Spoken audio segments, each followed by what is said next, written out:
ఏంటండి బాబు, నా గురించి మరీ ఇలా ఆలోచిస్తున్నారు? రీసెంట్గా డెలివరీ గురించి ఒక షార్ట్ అప్లోడ్ చేస్తే కామన్గా వచ్చిన కమెంట్స్ ఏంటంటే, పక్కింట్లో విషయాలను తీసుకొచ్చి సోషల్ మీడియాలో పెడతావా, నీ వీడియో కోసం ఏమైనా చేస్తావా అని. నాకు తెలియక అడుగుతా కానీ, ఏంటండి మీరు నాకు అత్తలాగా తయారయ్యారు? తప్పుగా అనుకోకండి, ఆ మాత్రం సెన్స్ కూడా నాకు లేదనుకుంటున్నారా? నేను కూడా మనిషినేనండి బాబు. ఎవరైనా నాకు ఒక విషయం చెప్తే అది కడుపులో దాచుకుంటాను కానీ మూడో కంటికి కూడా తెలియనివ్వను. ఎందుకంటే అనవసరంగా గొడవలు అవుతాయి, ఫ్యామిలీస్ డిస్టర్బ్ అవుతాయి. అలాంటిది నేను పక్కింటి విషయాలు ఎందుకు చెప్తా చెప్పండి?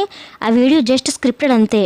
అందులో మంచి ఉంది కానీ చెడు లేదుగా. నేను ఏదైనా ఇరిగింట్లో పొరిగింట్లో అని వీడియో చేస్తే అది జస్ట్ స్క్రిప్టెడ్. డైరెక్ట్గా పేర్లు ఎలా చెప్తారు చెప్పండి? ఏదో ఒక మెసేజ్ ఇస్తే ఒకరు కాకపోయినా ఒకరైనా ఆలోచిస్తారు కదా, సరైన మార్గాన్ని ఎంచుకుంటారనే ఆశతో చేస్తానంతే. ఎవరు తప్పుగా అనుకోకండి, సీరియస్గా తీసుకోకండి. తప్పుగా మాట్లాడుంటే క్షమించండి. Thank you. Subscribe for more.